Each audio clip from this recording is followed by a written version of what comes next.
చూస్తున్నారు బండి భగీరథ పోక్సో కేసులో కీలక పరిణామం చోటు చేసుకుంది. మేడ్చల్ జిల్లా కోర్టులో బండి భగీరథ్ కేసు విచారణకు సంబంధించి బ్రేకింగ్ న్యూస్ చూస్తున్నారు.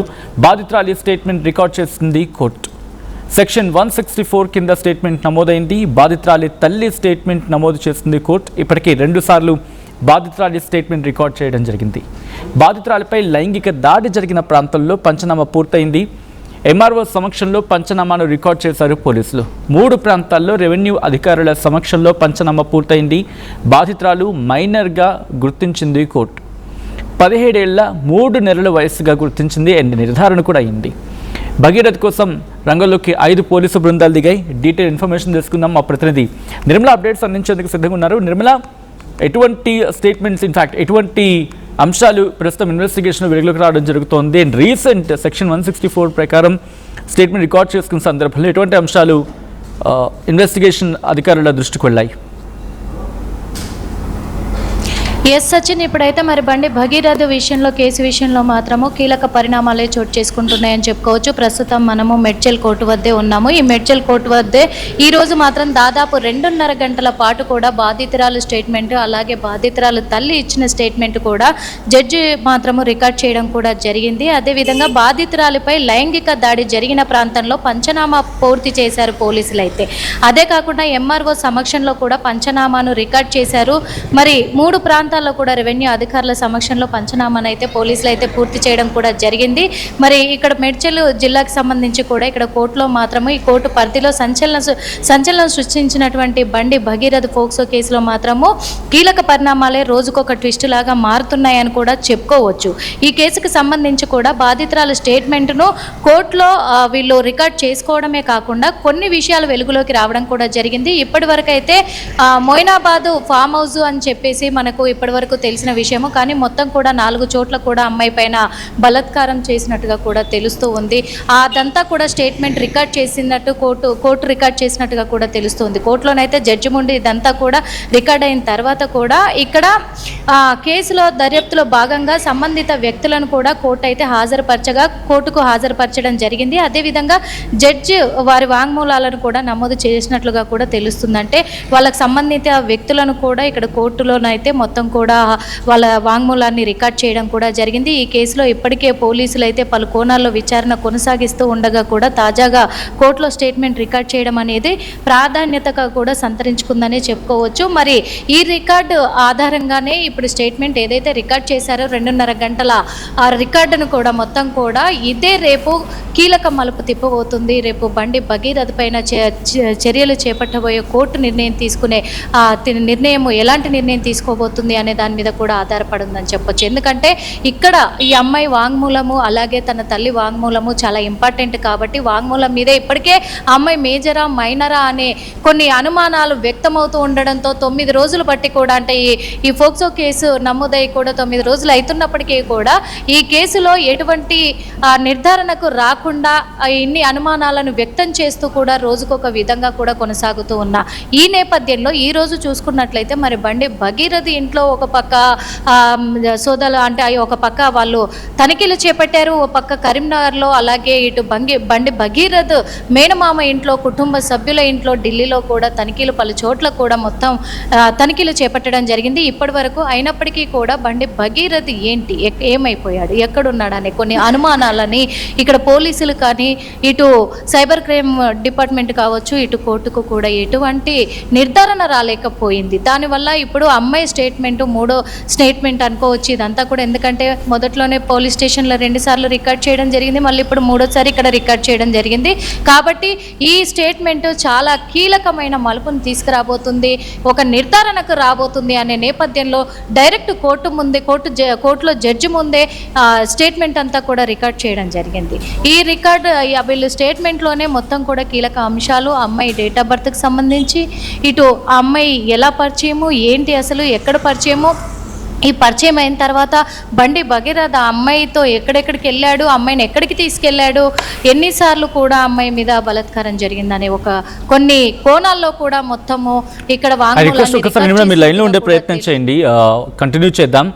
చాలా క్వశ్చన్స్ ఇక్కడ రైజ్ అయ్యే అవకాశం ఉంది. ఇప్పటికే ఇన్వెస్టిగేషన్ ఆఫీసర్స్ ఆ లొకేషన్కి వెళ్తూ ఉన్నారు. ప్రస్తుతం బండి భగీరథ ఎక్కడున్నాడనే అంశానికి సంబంధించి కూడా ప్రస్తుతం బిగ్గెస్ట్ క్వశ్చన్ మార్క్గా మారింది. బ్యాక్ టు నిర్మల దగ్గరికి వెళ్ళే ప్రయత్నం చేస్తున్నాను. నిర్మల, ఇంకా సదరు మైనర్ బాలిక కావచ్చు, లేకపోతే మైనర్ బాలిక తల్లి, వాళ్ళిద్దరు ఇంకా అక్కడే ఉన్నారా? ఇన్వెస్టిగేషన్ ఇంకా కంటిన్యూ అవుతూ ఉందా, లేకపోతే వెళ్ళిపోయారు అక్కడి నుంచి? పూర్తి అయిపోయింది సచిన్. ఇప్పటికైతే వాంగ్మూలం పూర్తి అయిపోయింది. అమ్మాయి తల్లి కూడా ఈ మీడియాతో ఎలాంటి సమాచారం ఇవ్వడానికి కూడా మీడియా ముందు మాట్లాడడానికి నిరాకరించడం జరిగింది. ఇక్కడ నుంచి వెళ్ళిపోయారు. జడ్జి ముందు నుంచి కూడా ఇక్కడ నుంచి వెళ్ళిపోవడం కూడా జరిగింది. ఇప్పటికే మరి బండి భగీరథ కేసు అయితే కోర్టులో ఎప్పటికీ ఎలాంటి నిర్ధారణకు రాలేక తను ముందస్తు బెయిల్ కూడా జడ్జి అయితే ఇవ్వలేకపోయారు. 21వ తారీఖుకి కేసు వాయిదా వేశారు. అదేవిధంగా ఒక స్టేట్మెంట్ కూడా ఇవ్వడం జరిగింది. 21వ తేదీ వరకు నేను అరెస్ట్ చెయ్యొద్దు అనే ఆంక్షలు కూడా నేను విధించట్లేదు అని చెప్పేసి చెప్పడంతో పోలీసులు అయితే దూకుడు పెంచి ఇప్పుడు 5 బృందాలుగా గాలిస్తూ ఉన్నారు భగీరథ్ కోసం అని చెప్పొచ్చు. మరికొద్ది గంటల్లో మరి భగీరథ్ జడ్జి ముందు హాజరు కాబోతున్నారా, మరి రిమాండ్కు తరలించబోతున్నారా అనే కోణంలోనైతే ఇప్పుడు ఉత్కంఠంగా మారిందనే చెప్పుకోవచ్చు సచిన్. ఆల్ రైట్, ఎవరెవరు వచ్చారంటే కేవలం మైనర్ బాలిక కూడా తల్లితో పాటు ఉన్నారా, లేకపోతే కేవలం బాలిక తల్లి స్టేట్మెంట్ మాత్రమే తీసుకున్నారా? ఎస్ సచిన్, బాధితురాలు బాలికతో పాటు తన తల్లి కూడా రావడం జరిగింది. అందుకు ఇక్కడ 2.5 గంటల పాటు కూడా తల్లిది అలాగే బాధితురాలది ఇద్దరిది కూడా జడ్జి ముందు వాంగ్మూలాన్ని మొత్తం కూడా రికార్డ్ చేసినట్టుగా తెలుస్తూ ఉంది. రావడం అయితే ఇక్కడికి బాధితురాలు తల్లి ఇద్దరు రావడం జరిగింది సచిన్. ఆల్రైట్, దాదాపు ఎన్ని గంటల పాటు విచారణ జరిగింది, అంటే ఎటువంటి విచారణ జరిగింది, అక్కడ ఏమైనా బయటకు వచ్చే ప్రయత్నం జరిగింది? ఆఫ్ కోర్స్ ఇటువంటి ఇన్వెస్టిగేషన్స్ చాలా కేర్ఫుల్గా జరుగుతాయి, చాలా సెక్యూర్డ్గా జరుగుతూ ఉంటాయి, సీక్రెట్గా జరుగుతూ ఉంటాయి. అండ్ ఈ డెవలప్మెంట్ ఎంత ఇంపాక్ట్ చూపించే అవకాశం ఉంది ఫర్దర్ ఇన్వెస్టిగేషన్లో?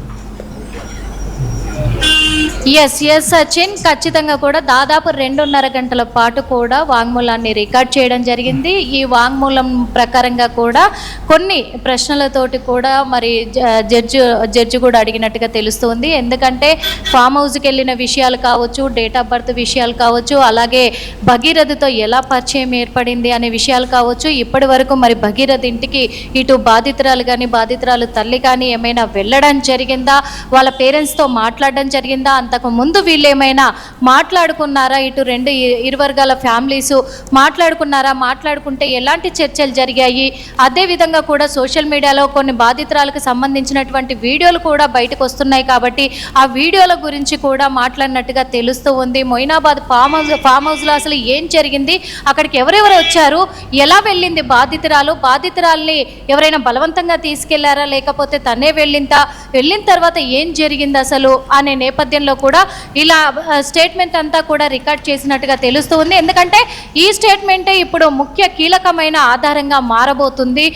21వ తారీఖు హైకోర్టులో ఇయ్యబోతున్న తీర్పును బట్టి ఆ తీర్పులో కీలక ఆధారంగా మారబోతుంది కాబట్టి స్టేట్మెంట్ అంతా కూడా రికార్డ్ చేయడం జరిగింది Sachin. Right Nirmala, thanks for the update. మొత్తం అయితే మాత్రం ఇన్వెస్టిగేషన్ ఇంకా కంటిన్యూ అవుతుంది. కీలకమైన డెవలప్మెంట్ చోటు చేసుకుంది. బండి భగీరథ్ పాక్సో కేసులో కీలక పరిణామం చోటు చేసుకుంది. మేడ్చల్ జిల్లా కోర్టులో బండి భగీరథ్ కేసు విచారణ జరిగింది. బాధితురాలి స్టేట్మెంట్ రికార్డ్ చేసింది కోర్టు. సెక్షన్ 164 కింద స్టేట్మెంట్ నమోదైంది. బాధితురాలి తల్లి స్టేట్మెంట్ కూడా నమోదు చేసుకుంది కోర్టు. ఇప్పటికే 2 సార్లు బాధితురాలి స్టేట్మెంట్ని ఇన్ఫ్యాక్ట్ అది నమోదవడం జరిగింది. ఆ స్టేట్మెంట్ బాధితురాలపై లైంగిక దాడి జరిగిన ప్రాంతంలో పంచనామా కూడా పూర్తయింది. ఎంఆర్ఓ సమక్షంలో పంచనామా రికార్డ్ చేశారు పోలీసులు. 3 ప్రాంతాల్లో రెవెన్యూ అధికారుల సమక్షంలో పంచనామా పూర్తయింది. బాధితురాలు మైనర్గా గుర్తించింది కోర్టు. 17 ఏళ్ల 3 నెలల వయసుగా నిర్ధారణ అయింది. ఇప్పటికీ పరారీలోనే ఉన్నాడు బండి భగీరథ కోసం రంగంలోకి 5 పోలీసు బృందాలు దిగాయి.